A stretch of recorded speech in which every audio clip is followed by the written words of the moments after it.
Hello, welcome back to another edition of Hobby News Daily. I'm still Danny Black, but today I'm joined by Eric Norton, hobby veteran and all around good guy. What's going on, Eric? Man, hobby veteran and all around good guy. That is the most kind.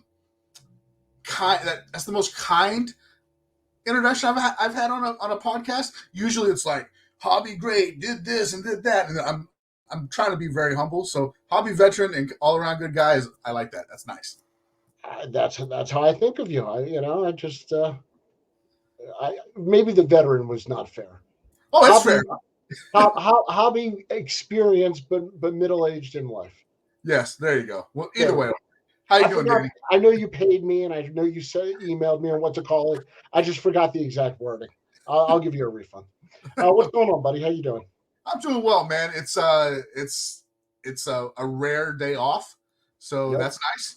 But I'm having a lot of fun, having a lot of good times being a part of Hobby News Daily, and working in the industry is always exciting. So I'm doing well. How are you, sir? I'm fantastic, and I've got the advantage of knowing you. But for the people who don't know you, let's give them a little bit of an introduction. In you, since I called you a hobby veteran, what's kind of your hobby background, and what are you doing now? So yeah, obviously, just like most of your followers and watchers and listeners, I pretty much have the same story. I've been collecting since 1986, 87. That was on the collecting side of it. Back in 2013, I was lucky enough to get hired. I shouldn't say lucky. I was blessed enough to be hired at Beckett. Worked at Beckett for 9 years. Made the transition over to Panini America, and I am currently working there and also serving as a chairman of the board at Signature for Soldiers. Okay, well let's work backwards for a second, Sure. because I think knowing that people listen to every podcast for 12 minutes, we're going to start with the important stuff, and then the last 8 minutes we'll just talk MLB and NFL. Sounds good. Signatures for Soldiers, unbelievably worthy cause, unbelievable in the help it needs. And we want to make sure that it gets the support going into the national, and Hmm. that people are aware going into the national. And then that period of the summer when everybody's really card crazy. And I think that's really where the hobbies kind of bubbles at the peak is that time of year. So talk Sure. about signatures for soldiers and what can people do to help out and get involved. So with Signatures for Soldiers specifically, man, I met Tim, our founder, about 8 years ago, and he was a very early guest on what was then Beckett Radio. And he like we maybe he was like guest 3 or 4. Like it was really really early, and our relationship just budded from there. I love Tim. I love Michelle, his wife. I think they're both great people, and the vision that he has for Signature for Soldiers is wonderful. If you've never heard his story, the real Cliff Notes version is he had a goal of like $500 to raise, maybe $250, and here we are today, and we're sitting at over. He's raised, we collectively, but mostly Tim. He is definitely the motor behind this. We've raised over $300,000 for this wonderful cause. We help homeless and disabled veterans, and it's just a beautiful thing.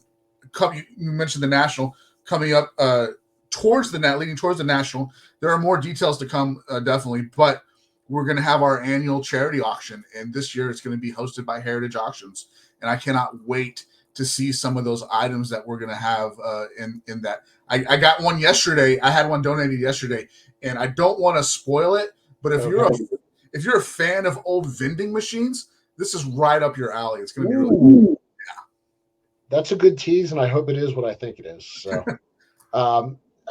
anyway, I mean, all right, don't give up any more of the stuff because now all I want to do is find out all the items because I will say in past years I think it's fair to say that donors have been generous with some cool items. absolutely, yes, absolutely. All the donors that do donate, they absolutely just bring the heat, bring the fire, whatever the kids say. It's You and I have no idea, Eric. I have, at all, right? But they're very nice. Like for instance, in the past, I know GTS is a big supporter. GTS is supported by donating a case of a product. Um, it's unbelievable. this year, I think the highlight of of the auction, and this has already been shared, so it's not insider information or anything like that. The highlight of the auction is going to be a Tim Carroll art piece. If any of you guys know who Tim Carroll is, he does wonderful artwork by cutting up baseball cards and making iconic scenes. So he has created a Jim Thome rookie card, and Jim Thome has signed it. So now that's going to be in the auction available. I think it's the week before the National starts. That's when the auction starts. So be looking for that at Heritage. Can't we say Hall of Famer Jim Thome? We absolutely can. Yeah. That's worth a couple $100. We got to make sure we get all the money we can. Hall of Famer Jim Thome has signed it. Absolutely. So yeah, so that it's a really cool piece. Tim has shared it on our social media feeds already. And it's Tim Carroll's amazing. So I'm doing this without notes. Is it at Sig for Soldiers? Yes, at Sig for Soldiers. Yes. At Sig for Soldiers. Okay. So I got that right. I got something right. We just remember that. So please go to at Sig for Soldiers. Please look forward to more information, it sounds like, heading into the National. But check out Tim Carroll also, and glad he's part of it. So it sounds like very cool. And Hall of Famer Jim Thome has signed that. Yes. So, who had a legendary Orioles career, by the way. I think it was a month and a half or whatever it was. But I was going to say, was it like 6 games? Is that what he had? It's great for I'm drawing a blank. What's the grid? The Immaculate Grid. Immaculate Grid. Thank you. Yeah, he's great for that with the Orioles. Everybody always forgets. Right. So there's a freebie. There's a freebie for Immaculate Grid players. Okay, so we're working backwards. You shifted to Panini, and that's where you work now. Yes. When leaving Beckett, what opened your eyes when you got to Panini? Because it's a hobby business, but it's a very different part of the hobby. Yeah, it's definitely a different feel altogether. What opened my eyes? So I'm part of the PDT team, and product development team, people. Yeah, product development team, specifically for football. I've dipped my fingers into other sports when asked, but not many at all. It's mostly football. So it really, I've heard, like, back when I was doing what you're doing, I'd interview Tracy Hackler or Scott Pruscia or DJ.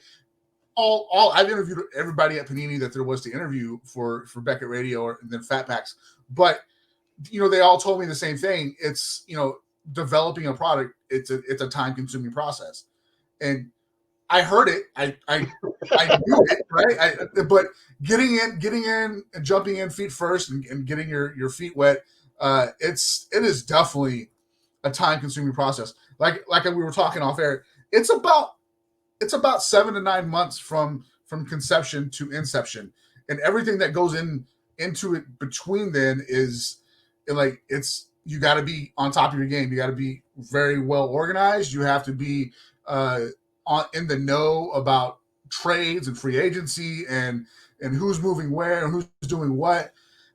It's a lot of information goes into just a product for, like, say, Score. I'll talk about Score because we're kind of putting together Score 2024 right now, and like we've prepared all that we can do except for the draft product, the draft side of it, because we don't know who's there yet. We don't know who's getting drafted where, but we have our skeleton in place, right? So we can go as soon as we need to, but we're starting now, and Score's not going to come out for another 5 months.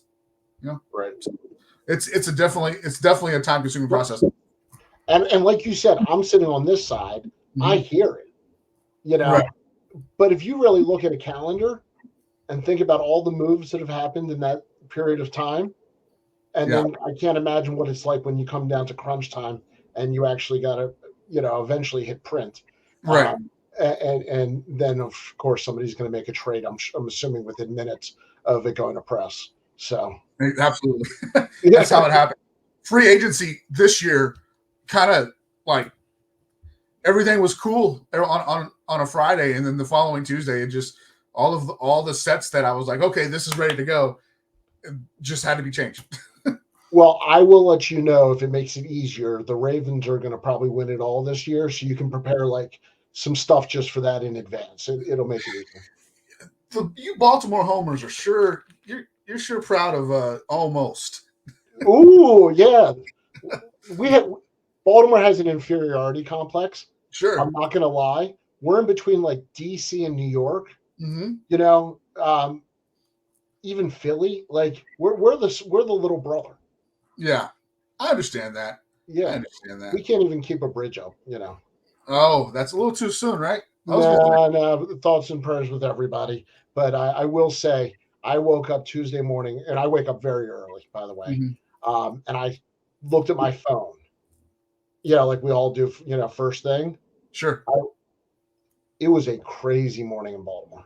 I Yeah, I'm sure it was. I was shocked. I mean, obviously, we don't want to hang out and talk about this too much, but No, no, I no. was just what I'm not being funny or anything like that. One of my biggest fears is driving over a bridge and having it collapse, and like that comes from being in the military and seeing bridges exploded and stuff like that. When I saw what happened on Tuesday morning, my I felt anxiety about it. Like it was really obviously a horrible situation. That's just me sitting here in Texas. I cannot imagine what was happening in Baltimore. Well, Texas, I'm not, has had its own thing. So let's move on. But I think we're very lucky, and to everybody and first responders, we're thankful here in Baltimore very God much. bless him. Yeah, All right, now I want to pick on you again.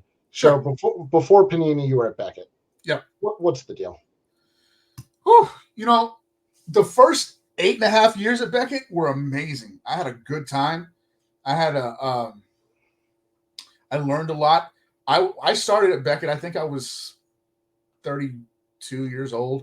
And I was kind of young and stupid, and I ran my mouth, and I probably didn't deserve to be in the position that I was in. But I grew up.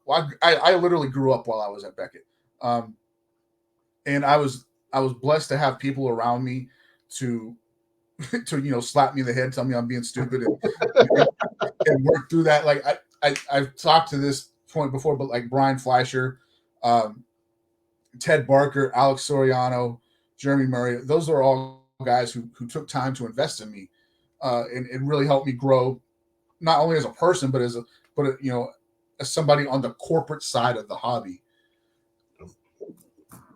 When when that started to fall apart, I mean, honestly, for me personally, I started to see the decline of Beckett, um, when it was decided that the new corporate team was going to come in, and I think that's when everybody saw it.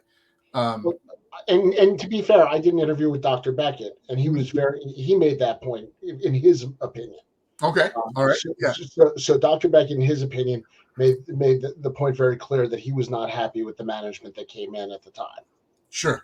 And that was the beginning of the end for me. I saw the writing on the wall at that point in time, Yeah. and it's not that they were bad people, but they were bad hobby people. They did not know. Oh, it was definitely an eye-opening experience.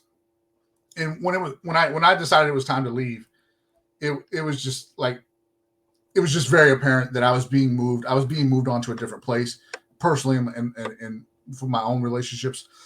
Excuse me. It was time for me to go. But what happened was they came in. They didn't know the hobby. They tried to make it a technology company, which Yeah. no, that's not going to happen. Not anytime soon, I don't believe. Well, and And certainly not the way they did it. Let me not just say, Beckett Marketplace could mhm, have been revamped from a consumer standpoint, and mhm, that thing would have been gold. absolutely. So I'll speak directly to Beckett Marketplace because part of my duties for a while there was I ran the day to day for Beckett Marketplace, and I happen to bring that up.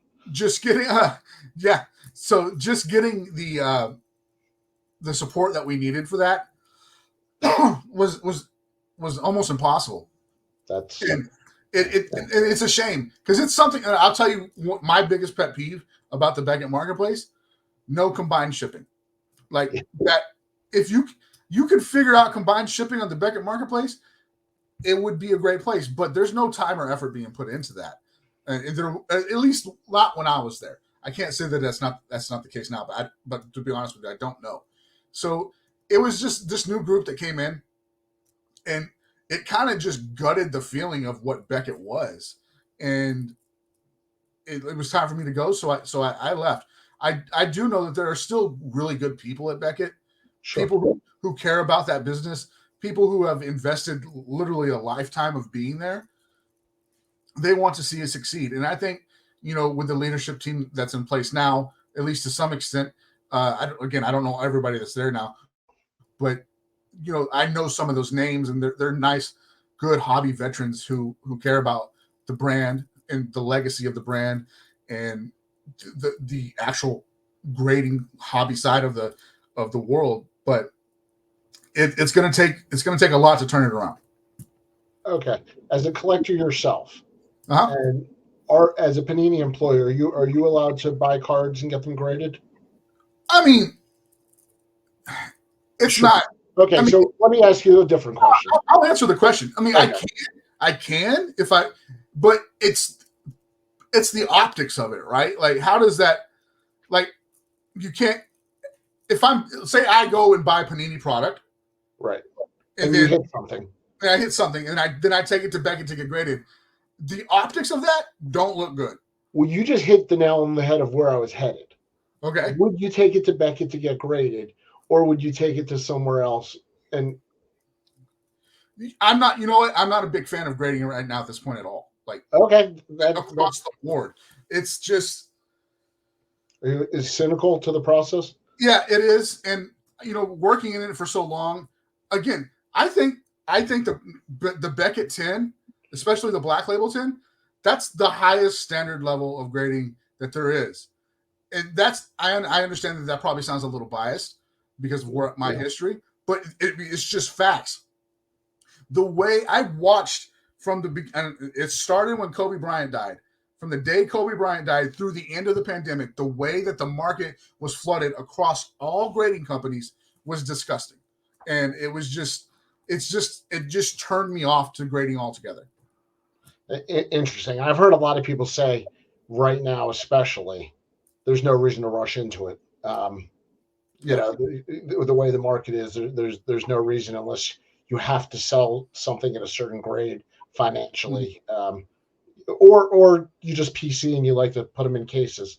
Sure. There's no reason, from a collecting standpoint, to do it for all your cards. In fact, not to quote Dr. Beckett again, but he only estimates that 1% of his collection is graded. Yeah, I think that's fair. From someone who's seen his collection, I think that's fair. Yeah, which caught me a little off guard, to be honest with you. I was surprised. And he said, yeah. You got to understand the size of his collection too. Well, okay. Maybe that's the perspective I needed. Yeah.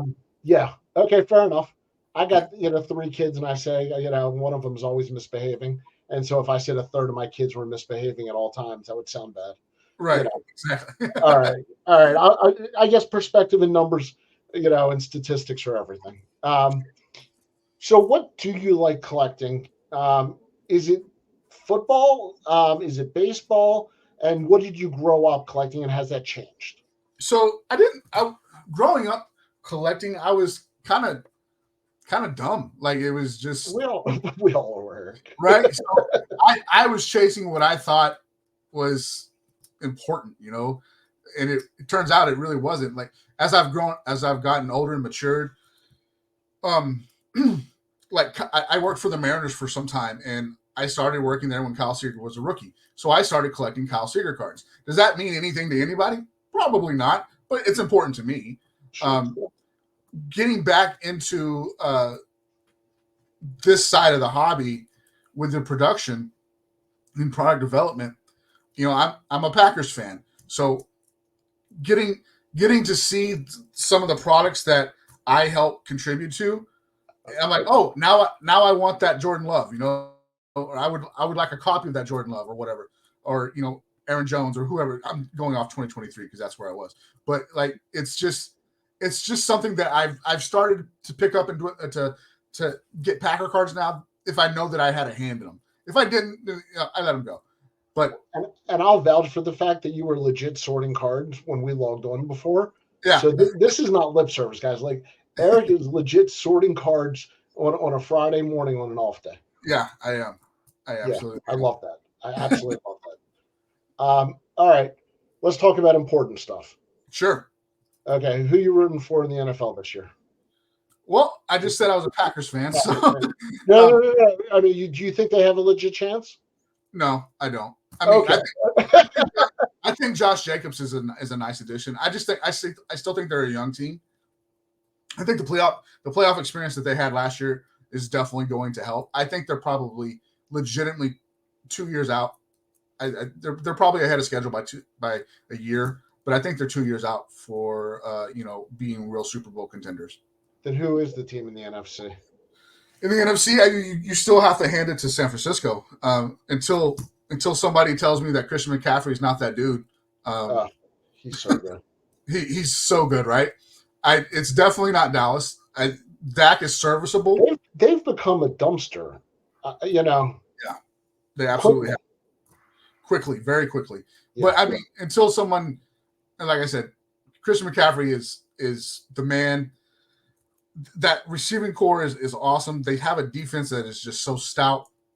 And then, not that Brock Purdy's setting the world on fire, but that kid's a good quarterback.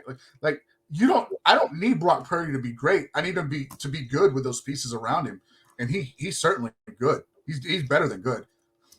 Yeah.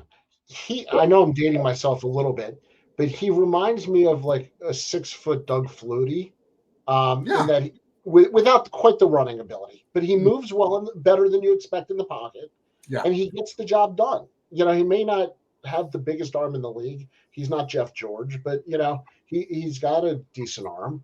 And by the way, Google Jeff George if you don't get the reference or look at I was it. just gonna say, I think Jeff George is still available if the Niners need him. I bet he could still throw.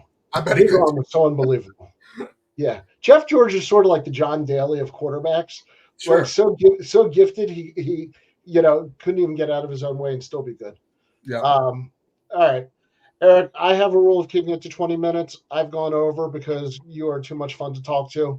I try to have you every year, because I do love chatting with you. And Can we go you know, 5 more minutes? Can we go 10 more minutes? we can go. Let's rock and roll. We Okay. haven't talked about comic books. We haven't talked about Hobby News Daily. Let's go. Let's go. So your favorite writing has been comic books since you joined Hobby News Daily, Yes. and I love it, and I brag about it, and I'm not even going to lie. I stand on your shoulders to shout about the diversity of what we write about, and I'm glad you write about comics. Thank Now, you. why in the world do you work at Panini and write about comics?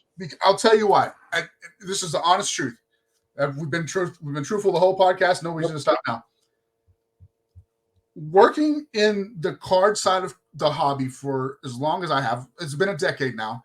It kind of jaded me towards collecting of cards, and I don't think that's wrong or an unfair statement. I see it every day, and when you work in something all the time, as much as I love my job and I do, I need a little bit of break. I need a little bit of something from the different, something different. I needed a way to connect with my kids. Both of them my boys love superheroes, and comic books was that thing. So, in order to better connect with my kids, I educated myself about comic books, and I'm still doing it. I'm not an expert by any means, but it gave me something to connect with them on a relational level, to where they say, "Hey, did you see the new Batman cover, or did you look at the new Avengers cover, or whatever, or did you see this happen?" And it allowed me to connect with them, and then that just sparked a love for that side of the hobby. When Beckett bought CBCS, I took one look at those guys and I mean this as lovingly as possible. Those guys are a bunch of nerds, and like comic book collectors are a bunch of nerds, and I am a nerd. I love it. I am a nerd for comic books, and I don't know everything, but I'm learning, and I'm happy to share what I learned. Well, nerd is a compliment, by the way. So Absolutely. I'm a big believer in that. But your articles, you do some ranking. Mm-hmm. Can I ask? Do you take input from anybody else in the household, or are these strictly Eric's rankings? It's strictly Eric's. Okay, I mean, we do, but it's I'm going to the comic book shop like once or twice a week because my son's school is across the street from a comic book shop. isn't So that convenient for you? yeah, real convenient. So With that being, some of you guys know who watch us, we homeschool our kids, but they go to a homeschool co-op, and the co-op is right across the street from a comic book shop. So it's easy for me to pop in there and check the new stuff out and see what's hot in there. And then some of it is just honestly pure speculation on what's coming out from Marvel and Disney. uh, if you just pay attention to what's being optioned for TV shows, and you can usually trace it back to a comic book. So when I do ranking, like we did, when I write an article next week, and then I had one that come out earlier this month, it was easy to put Wolverine #1 at the top spot because everybody and their mother has been waiting for Deadpool and Wolverine to come out on screen together. So it's a no-brainer. And then you go and look at the sales of that comic book, and I love how you say this, like everybody knows. I'm where you were before you started going all the time, and I'm just in awe of the vernacular. Oh well, thank you very much. I had to learn it myself. Yeah, it's an easy thing to put that there. It's those other 4 books that might need some digging, But right. Like I said, if you look at what's been optioned for television, either by any of the big Hollywood studios or like Amazon Prime or Netflix or even Hulu, they tend to option smaller indie books, and those things where you might be able to go find them in a dollar bin somewhere, just like going through a dollar card box. You might be able to go to a dollar bin or a back issue bin, find that book for $3, and then all of a sudden you have a $40 book. It's really cool. How much does the artwork and the artist play in the overall experience of a comic versus the plot? How do they balance out? So I think you to order. All right, let's explain it like parallels. How many parallels does Prism have? 45 or something like that? I don't know. It's a lot. No, seriously, I think Prism has like 26 parallels, right? Yeah. Think of comic book artwork the same way. You have your original cover, which is usually the artist and the inker who are helping or who are in coordination with the writer of that book, right?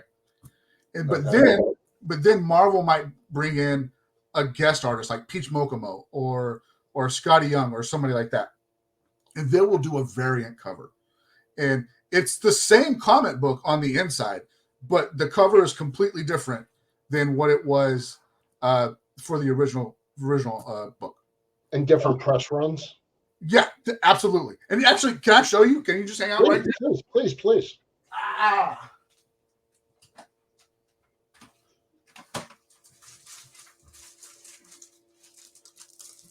They come prepared. Yeah, dude. I love seeing this. All right, so like this is called a virgin cover, and it's just the artwork, right? That's beautiful. There's no title or anything like this. This is signed by my friend Dave Sanchez. You can see there. He's a great artist. It's called a virgin cover because there's no title or anything or price mark or anything like that. So you have that, which is David Sanchez's art. There's nothing corporate on there. It's just the artwork. Correct. Where this is the Gambit and Rogue cover. That's an original cover. Right. Because that has the title. It's got all the information on there. Exactly. And then you got something like this. Look, this is signed by Stan Lee and Chris Corbin. So it's humble brag to the moon. Right? That's awesome. So covers are very important. Fans of The Office will recognize the Jimmy Halpert. Oh, love that! I'm a fan of The Office, so this was done by Tone Rodriguez, who you will see at card shows, especially if you come to the Dallas Card Show. Okay. Tone loves to do absolutely wonderful items. And then these last couple I'm going to show you here. These were all blank covers at one time. This is what I love about what comic books do. They'll produce a book that says the title and then the price point and everything like that, but it's just completely a white space. So this is like the reverse of the first one you showed. Correct. And then artists, you like this was done. These next couple are done by Todd Plumley. He took that blank cover and he made his own cover. That's cool. So, and then right there you see, well, it'll say variant edition, and That's cool. so I bought these all from Todd at our comic book show. This is one of my favorites. This is a Catwoman cover, but if you guys have seen Aliens, you'll get the reference. If not, then you might not. But that's Sigourney Weaver holding her cat from Aliens. That's funny. But it's a Catwoman cover. And then, like, this is Winter Soldier. Again, these were all blank covers. And you can go to the comic book shop and buy blank covers. And then to tie in sports, this is the last one I'll show. This is a Miles Morales Spider-Man number 23. And this is an ode to Michael Jordan. Oh, that's cool. So that's extreme. Yeah. It's just. In fact, I think the last time I interviewed you, I asked you if you were to do a starting five of superheroes for a basketball team. Yeah. And there's Jordan, right? Absolutely. So if you think of variant covers, the way you think about parallels, it connects, and it's an easy way to think about collecting comics. With the last article I wrote for Hobby News Daily, I put a variant cover of Die Hard Year One on the list, and the original Die Hard cover it's a young John McClane in the city. That particular variant cover simply said "Yippee-ki-yay, mother effer" on it, and like it's a variant cover that guys our age would love because of that movie. So, by the way, Die Hard, Christmas movie or not? I think it is. I know that Willis says it's not, but I disagree with him. I'm with you. Yeah.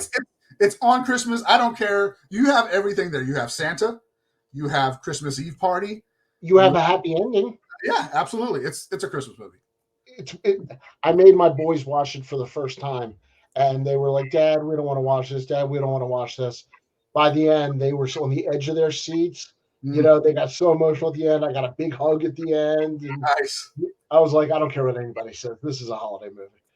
By the way, little trivia for you. Bruce Willis' first movie, also Alan Rickman's first movie. So really? Yeah. Oh, I like bar trivia, as I call it. You know, when they got the games at the table at Red Robin and all the trivia. Yeah, I love that stuff.